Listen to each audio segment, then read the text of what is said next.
Chama. Boa noite, pessoal. Meu nome é Rodrigo Lucas e nessa apresentação de hoje a gente vai falar um pouco sobre dificuldades na área de TI. Os integrantes do grupo são eu, o Michael, o William Pereira e o Pedro Henrique. Pode passar para o próximo slide, William.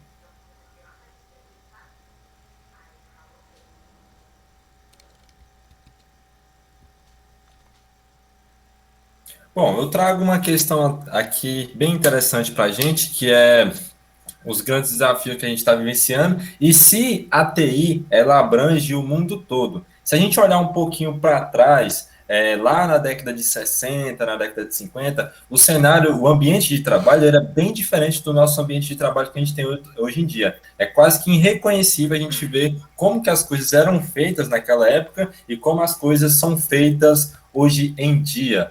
E se a gente parar para pensar, em todo local existe um tipo de computador. E se nesse local ele existe um tipo de computador, então quer dizer que naquele local existe algum tipo de tecnologia da informação.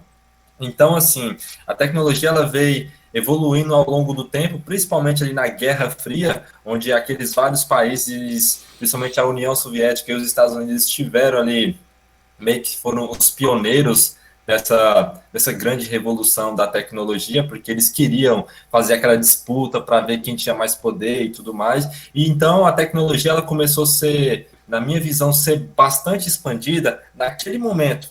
Então a partir daquele momento, é, várias coisas foram criadas, várias tecnologias, vários novos modos de fazer, e o nosso modo de trabalhar foi se alterando com isso. Hoje em dia, não existe um supermercado que não tenha um computador, até aquela lojinha ali na esquina, bem simples, por mais simples que ela seja, tem um computador lá dentro. Então, a gente pode dizer que a TI ela está presente em todos os lugares e ela pode abranger o mundo inteiro. E quando eu falo isso, porque basicamente todo mundo possui um celular. E o celular ele é um instrumento assim de transmissão de informação, assim, ao meu ver, mais rápido que existe, né? Acho que até mais rápido que o próprio computador, porque o celular ele é acessível quase que para todo mundo.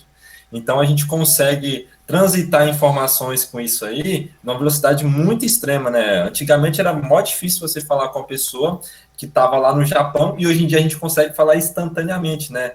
Então, a tecnologia ela avançou a tal modo de que ela fica presente em todos os locais.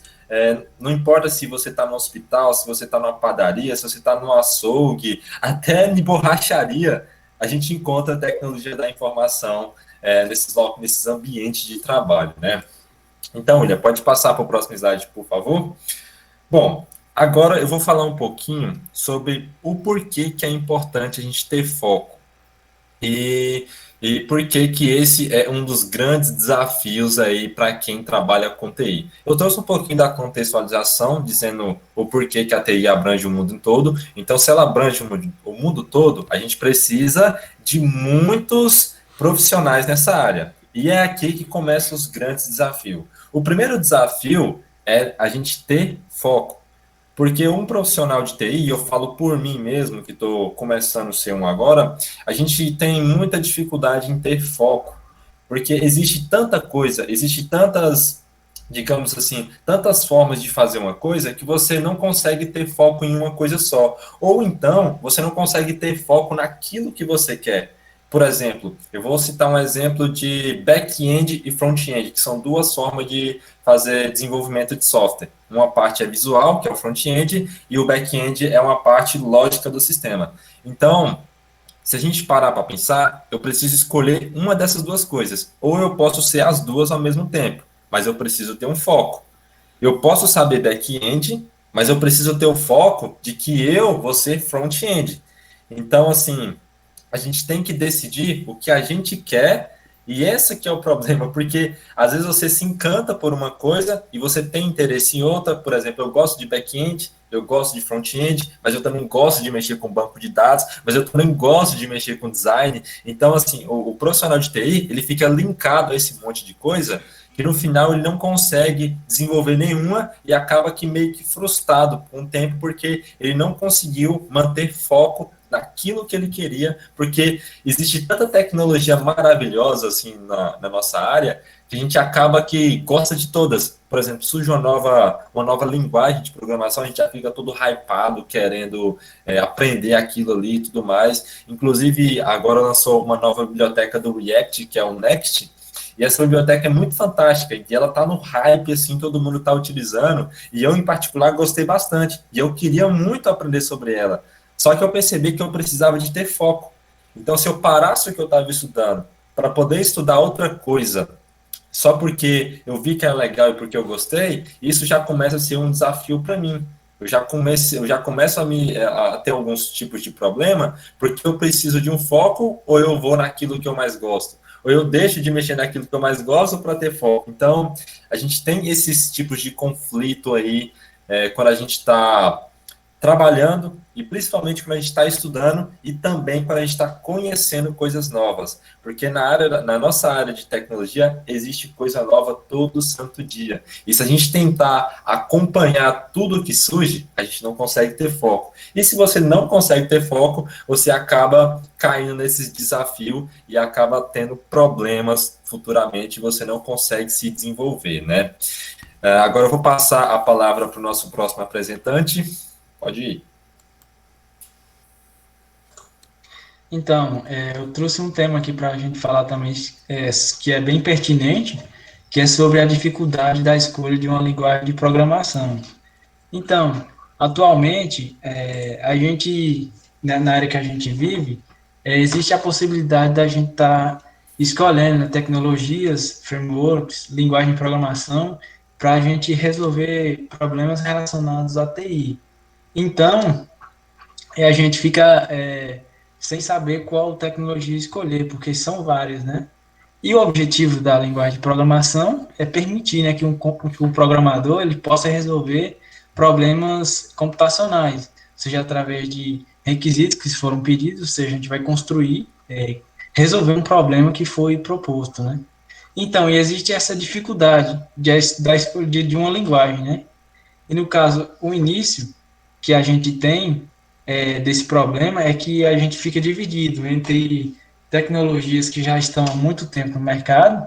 Por exemplo, alguma linguagem que eu posso citar é o Java, que é uma linguagem que já está consolidada, né?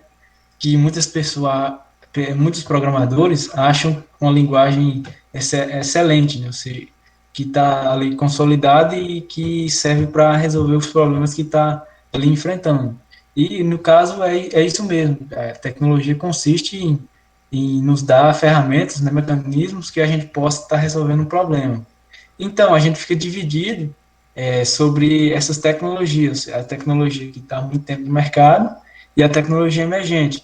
A tecnologia emergente é as tecnologias que estão lançando agora no mercado, né? Ou seja, que estão em foco, ou seja, em ênfase na atualidade. Por exemplo, tecnologias que são lançadas aí pelo Facebook, por exemplo, o React, que é bastante nova, né? E está bem mantida aí por essa empresa.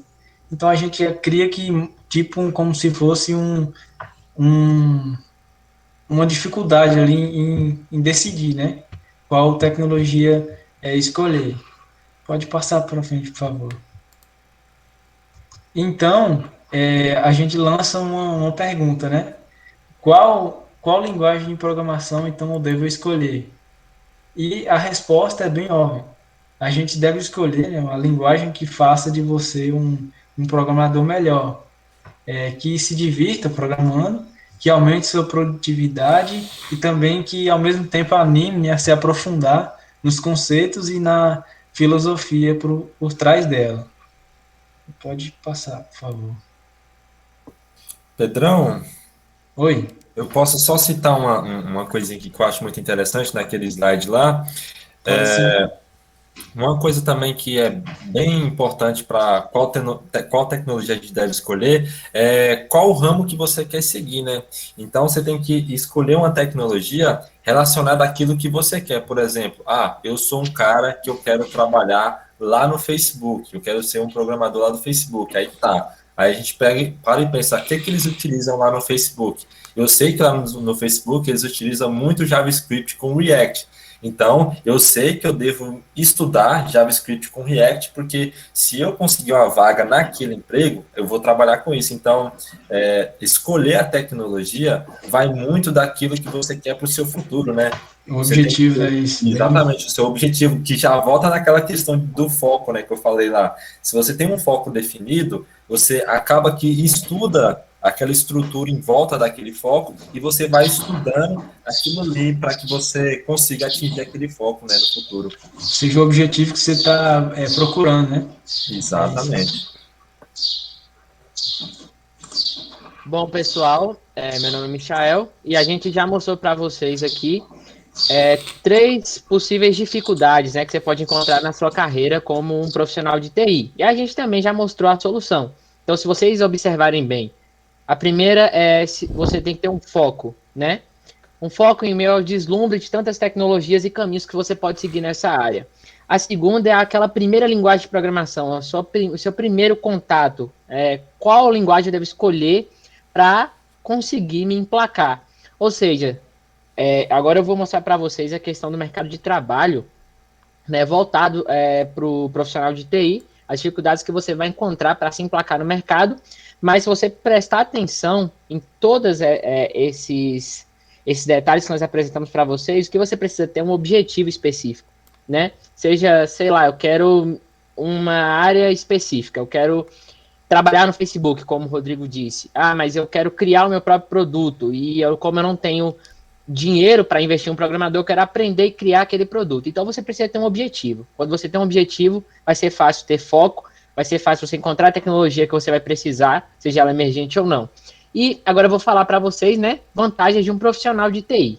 Mas vocês não estão falando de desvantagens, de dificuldades, eu quero apresentar para vocês algumas vantagens. Segundo o relatório da Microsoft elaborado em 2020, o número total de empregos voltados para a tecnologia deve aumentar de 41 milhões em 2020 para 190 milhões em 2025. Ainda que a tradução literal seja escritório em casa, agora a gente está falando de home office, fazer home office não significa necessariamente trabalhar em casa. O termo envolve o trabalho alternativo fora da empresa. Além de casa, o trabalho remoto pode ser realizado em cafeterias, aeroportos, espaços de coworking ou qualquer outro lugar. Então, beleza, eu te mostrei uma vantagem aqui. A gente tem muitas vagas de trabalho, a gente pode trabalhar em casa, olha que legal. A gente pode trabalhar no aeroporto, né, ser um nômade. A gente consegue ter toda essa mobilidade. Beleza, mas a que custo? Objetivo e foco. Então a gente já volta aqui nos outros termos, né, que os nossos colegas apresentaram. A gente precisa ter um foco, a gente precisa ter um objetivo, saber qual linguagem a gente deve estudar, quais ferramentas a gente deve estudar e se aprofundar, né? É legal a gente conhecer outras coisas também, mas lembrando que a gente precisa ter foco, se especializar ou dominar aquela tecnologia para que a gente consiga progredir no nosso mercado de trabalho. Pode passar? E aqui, né, mas quais são as dificuldades para ingressar no mercado de trabalho? Então, eu já falei para vocês, a gente tem muita vaga de trabalho, né, e é uma bolha isso aí, a gente, cada dia mais as pessoas estão precisando, ainda mais da pandemia, né, o pessoal entendeu que dá para fazer e-commerce, dá para criar negócios totalmente online, né, empresas gigantescas, chamadas de unicórnio, então, o pessoal está precisando de profissional na área de TI, de programador, front-end, back-end, DevOps, beleza. Mas então, quais dificuldades para que eu consiga a minha tão sonhada vaga ou conseguir empreender nessa área? Beleza, primeiro adquirir experiência. Para adquirir experiência, eu preciso de foco e preciso conhecer uma linguagem de programação ou uma tecnologia. Então, remete já àqueles dois outros conceitos que nós aplicamos. Se especializar. Ou seja, agora que eu encontrei aquela linguagem que eu quero, eu tenho o meu foco, agora eu vou estudar as ferramentas que compõem, por exemplo, o JavaScript, agora eu vou estudar, eu quero ir para o back-end, então eu vou estudar Node.js, vou estudar React para o front-end, vou me aprofundar em toda aquela estrutura. Posso descer um pouco o nível, já estudar um pouco de Assembly, C Sharp, então eu vou me especializar, me tornar um especialista, ficar bom naquela área, para que eu consiga, né, me destacar diante dos outros profissionais. Ser ativo na comunidade. Bom, isso aqui não é uma obrigação, mas você precisa ter network, você precisa ser conhecido. Ou seja, você crie projetos que sejam open source para mostrar suas habilidades, né? Seja ativo no GitHub, é um exemplo. Participe de comunidades, siga canais que você goste, que você consiga interagir com aquelas pessoas. E assim você vai ser ativo na comunidade, você vai ser conhecido, você vai formar o seu network. Se atualizar constantemente. O próprio Pedro e o Rodrigo já falaram para vocês, a nossa área ela não permite que a gente durma no tempo. todos os dias sai um novo framework, todos os dias sai uma nova lib, uma nova biblioteca, todos os dias a gente tem atualizações. E se a gente quiser ser um profissional sempre atualizado, né, requisitado e não ficar para trás, a gente precisa se atualizar constantemente, ler documentação, realmente gostar do que nós estamos fazendo, porque quando você gosta do que você está fazendo, isso aí, se atualizar, não vai ser um trabalho, né, vai ser uma diversão. É gostoso você aprender sobre o que você gosta. E proatividade. Essa palavra aqui, ela se tornou um verdadeiro tabu, né? Todo mundo hoje fala sobre proatividade para lá e para cá, mas o que quer dizer ser uma pessoa proativa? Aquele cara que faz 1 milhão de coisas ao mesmo tempo? Ser proativo, se vocês pesquisarem no dicionário, ser proativo é você conseguir fazer aquela função, né, ou uma ou mais funções, de uma maneira que você esteja se entregando ao máximo para aquilo, entendeu? Você tá conseguindo entregar seus 100% entre aspas naquela função. Ou seja, ser proativo, eu vou aprender essa linguagem, eu vou colocar essa linguagem, eu vou colocar ela em prática, eu vou criar um produto, eu vou aplicar para o mercado de trabalho e é isso, cara. Eu vou sempre estar aprendendo, tentando entender os outros departamentos, você ser curioso, né? Um tipo de proatividade é você ser curioso. Então, eu deixo aqui a vocês para vocês pensarem, né, sobre o mercado de trabalho, sobre como as coisas elas andam juntas, como ter foco, como você ter um objetivo, você escolher a sua primeira tecnologia e você ingressar no mercado de trabalho, como tudo está interligado. E eu passo a palavra para os outros apresentadores. Boa noite, pessoal. Agora eu vou falar para vocês um pouquinho da dificuldade dos alunos em acessar o material online. Essa aqui é uma área da TI que hoje está sendo bem discutida em questão de aulas online, porque o pessoal está sofrendo muito com a internet, os dispositivos adequados, não tem acessibilidade para as pessoas que moram em zonas rurais, a aprendizagem fica muito defasada, porque como esse mercado cresceu assim, ó, nos dias de hoje, com essa pandemia, cresceu assim, alarmante de uma vez, assim, ó, pá, chegou essa parte aí de tem que ser tudo online, não pode presencial por causa das medidas que o governo colocou, por causa desse distanciamento social. Aí muita gente estão sendo prejudicada por conta disso. Os alunos mesmo de escola zona rural que não tem financeiramente o poder aquisitivo para adquirir uma internet de boa qualidade. O sinal da operadora não consegue mandar até onde ele mora, aí fica essa dificuldade. O aprendizado é outro do que quando a pessoa está em contato com o professor. As dúvidas ele consegue tirar mais, ele não fica tão retraído quanto em aulas online, ele não fica com vergonha de mostrar o rosto ali na câmera, porque tem muitas pessoas que ficam assim meia restrita em questão de abrir a câmera ou abrir o áudio para poder falar com o professor, fica meio receioso, a aprendizagem dele cai drasticamente. Aí, como também as pessoas que moram nas zonas rurais, elas não têm as condições para poder comprar um aparelho adequado, para poder assistir uma aula, para poder participar de algum evento que possa agregar mais a ele. Esses são os fatores, né, que mais atrapalham a questão dos alunos de acesso online. No mais, se algum dos meus colegas aí quiser dar algum feedback ou falar mais alguma coisa, no mais, é só isso. Muito obrigado. E acabou.